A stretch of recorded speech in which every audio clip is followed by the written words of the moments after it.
Welcome to the Communication Diva Podcast, Episode 16. In today's podcast, Jenn interviews members of her family, aged between 10 and 20, about some of the communication challenges their generation face. Like, I'm like, I don't know, right? Don't worry, I just had to get that stereotype out of the way. It's all uphill from here.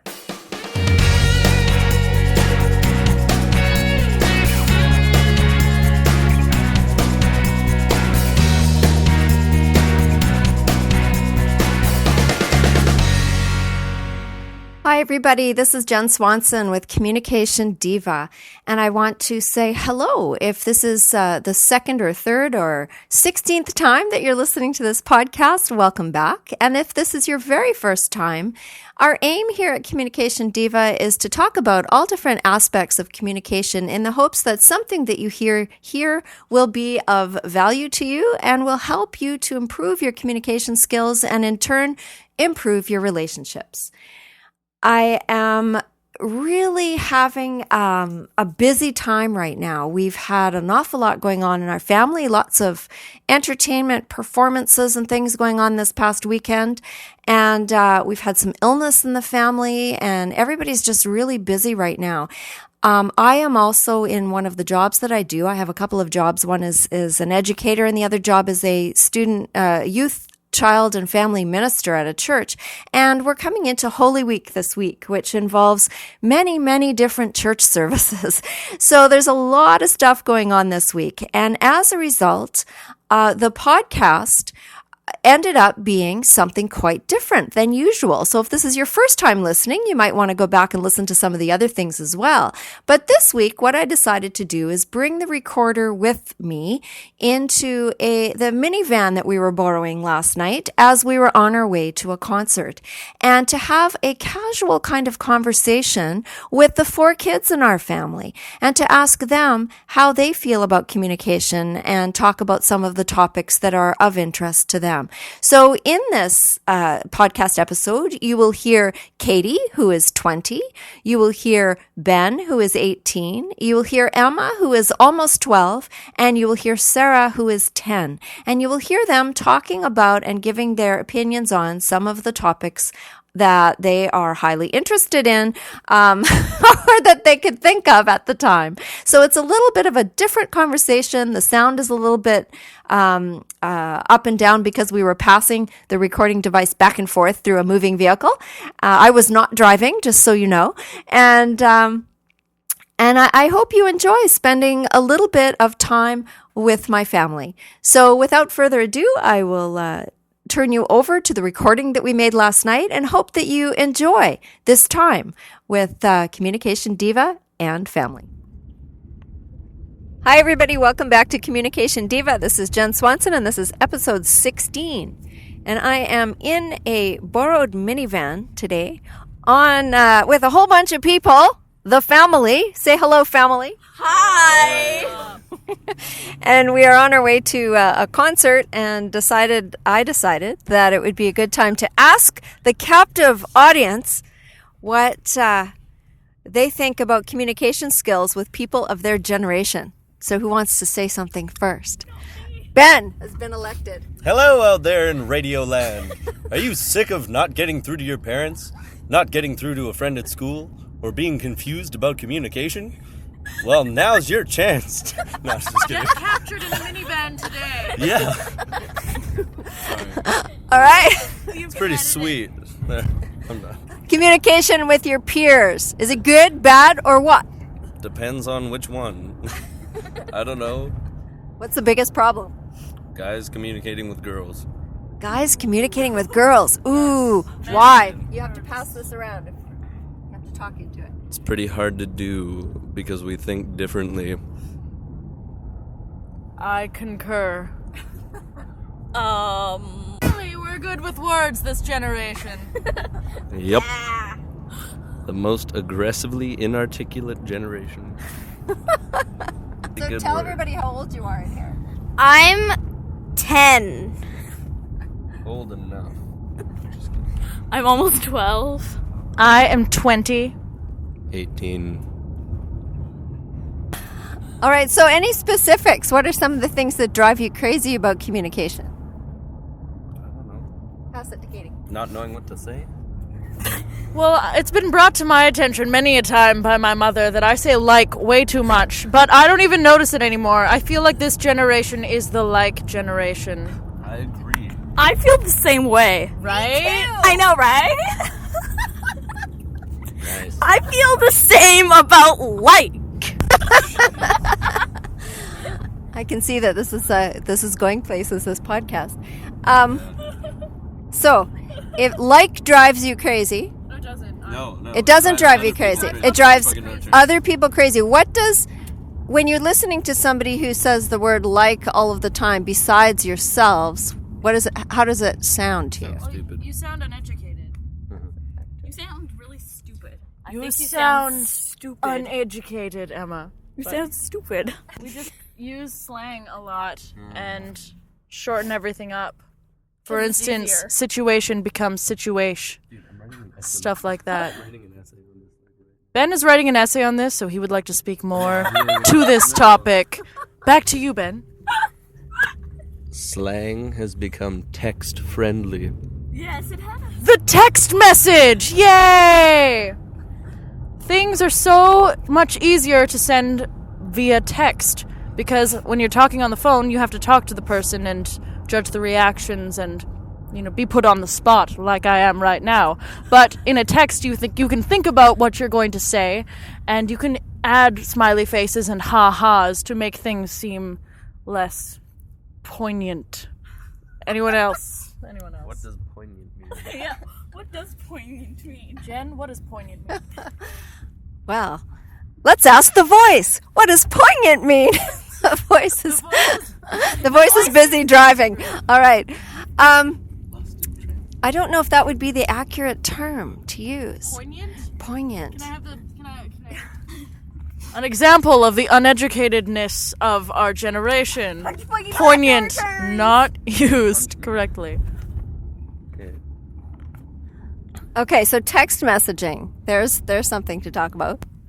Is it good communication if you're actually not able to hear the tone of voice and what people are sounding like, and you're adding little happy faces and little LOLs and whatever else is it real communicating? Depends. Again, parents Not can't really. text. Parents cannot text Why can't parents text? because they just don't know how. Punch fucking returns. What color? Wait, who cares? Punch my yellow returns. Where? Back there. I disagree. I think there's text etiquette that I don't know, this generation understands, but when you go to someone who hasn't grown up texting or, the rules are different, and adding a period to the end of a sentence in our language can mean anger, but stuff like that. But you didn't know that, so that's, And you also learn how other people text. What do you mean, how other people text? Well, like, I usually use periods anyway in my text messages, but people who don't, it might mean they're mad or something. Or an exclamation point is enthusiastic, but other people may take it as, like, yelling at, What about 3 exclamation marks? Well, that's what Emma You're just, does. like, weird. Well, I think it adds more drama to the text or the email. It's more dramatic. I always add a ton of exclamation points. A ton. Because, I just do. I don't get any emails from her, but there's a ton. Honey. Ton. Texts. Right. So there's etiquette, and it's different for different generations. See, I didn't know that a period meant you were angry. Did you know that? Not angry, just No. a serious comment. Or I don't just- know. just- I don't know. Oh. Yeah. I don't. We just kind of know. You guys don't. It's just a Apparently. Apparently we don't. Well, it's like you get a text from your parents, and it's like, there's like I don't even know what it's called now. That's pretty sad. An indent in like the first little paragraph, and then there's like proper. There are paragraphs in texting? From parents, yeah. Not from us. We text as short as we can. Right. So do you have a lot of mistakes with texting? No, because we get it. So there's no misunderstandings? Sometimes. Sometimes there can be, but it depends. I don't know. What about, like, some people do some pretty heavy-duty communicating over texting. I've heard of people breaking up with each other via text. Well, that's... Sometimes that is the only way these things can happen. Wow. Just kidding. Yeah, it's pretty grade 9. No, it's very impersonal, and things that are serious, things like relationships, should be done face-to-face. Over the phone, maybe. But texting is pretty, you don't have to deal with a person's reactions, like your face right now is glaring and horrified at me, but you know what I'm saying? Yeah. Yep. So something should still be done best face-to-face? Yeah, but not many. Not many? Just kidding. No. Yeah, I don't know. And some of the people in this car don't do a lot of texting because they don't have their own phones yet. But they would like to have their own phones. I text on parents' phone. That's true. I don't But- normally. How do you learn the language? They just will. I don't know. I just naturally came. I don't know. I just know it. I just know it. It's like instinct now. Yeah, it's like It's odd because that seems to be the answer that I get. That people just sort of get it. Now, what if something new comes along? How do you know? You say, what What is that? And then someone will tell you. Does it spread pretty quick?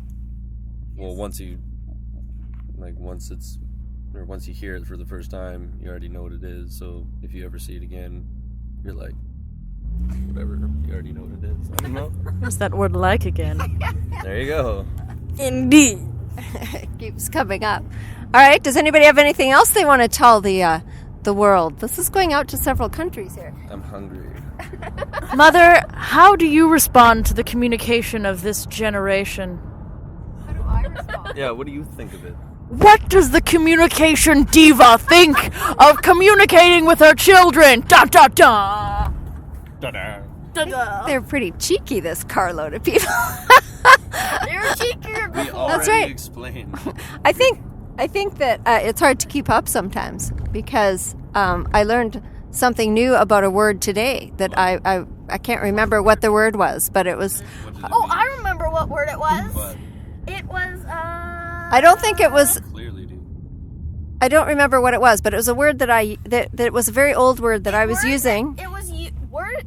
It was a word that you used, Oh. and then Ben said something about that. We're not going to talk Yeah, I about don't that think on we're this going to talk podcast. about that because the word that I used is a typical normal word, so I thought, and is now a word that means something completely different, and I would be embarrassed to now be using it, so I won't use it. But this is how language changes. So I had no idea. I thought it was a normal word. And all of a sudden, the 18-year-old boy says, "Mom, what are you using that word for?" And when he told me what it actually meant now, I was shocked and surprised. So it's hard to keep up, to answer your question, Kate. Okay, so I want to ask about communication with your peers and whether or not you do that differently with your friends and people the same age as you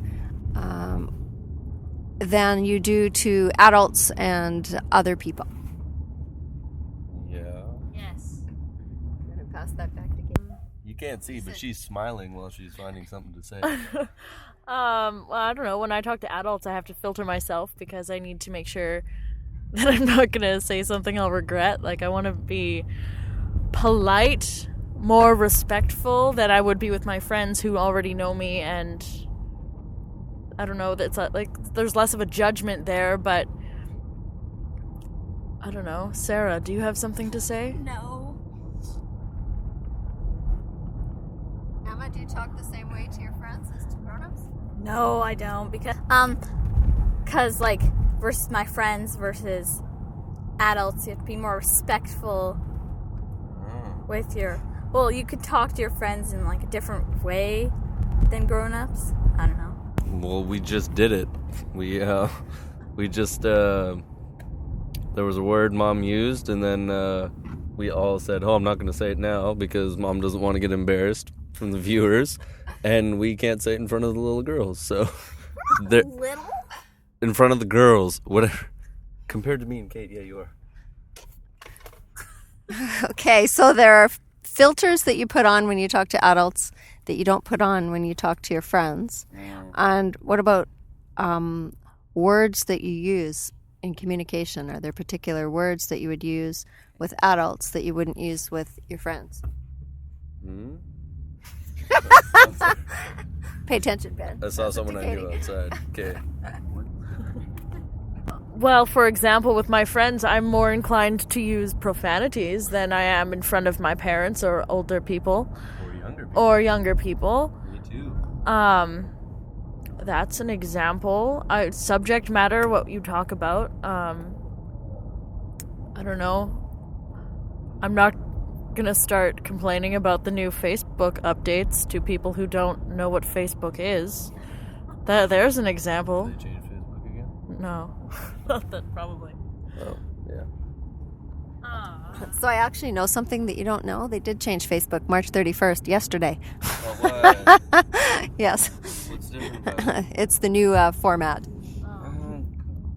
I was just going to observe, and maybe Mom, you would like to comment on this, that the way you speak to us is a lot different than what you speak into the recording device on your podcast, because you have to speak to a large amount of people and you have to be very articulate because some people might not be speaking English as their first language and stuff like that. Any comments there? Way to turn that one. Yeah, that's true. I do. I have to speak a little bit differently than I would just riding around in this van, talking to the kids. Never ridden around. But yeah, but yes, it's true. You do have to speak differently depending on where you are and who you're talking to. When I'm in my classroom, I speak differently and use technical language because the class that I'm teaching most often is medical terminology, so I have to try and use medical terminology with my students. When you guys are at school, I'm sure you use technical language, jargon in your classroom? Yeah. Theater, word. Well, Ben and I are both in the musical theater department or program at Capilano University, so we use terms like jazz hands. I'm just kidding. We have lots of dance terms and music terms that we... Stage directions, stuff like that we learn. So yes, depending on the group of people you're in or who you're talking to, different language is used. Mm-hmm. Right, and Sarah, you're in a class that is mostly in French, so you're using that kind of language. Do you have to speak French all the time in your class? Yes. All the time, sometimes in English? Yeah. Yeah. When do you have to speak in English? During English. So you have 1 or 2 classes, or how many classes in English? A day or a week. 1 day a week? No, well, it really depends. We don't really have a set day or a set time for English. We just do it when our teacher says we're going to do it. Right, and then the rest of the time you have to speak in French as best you can. Yeah. Yeah. Right, so all of these kids here started off in French from kindergarten, but English is the first language spoken at home, so there's been a lot of learning going on there.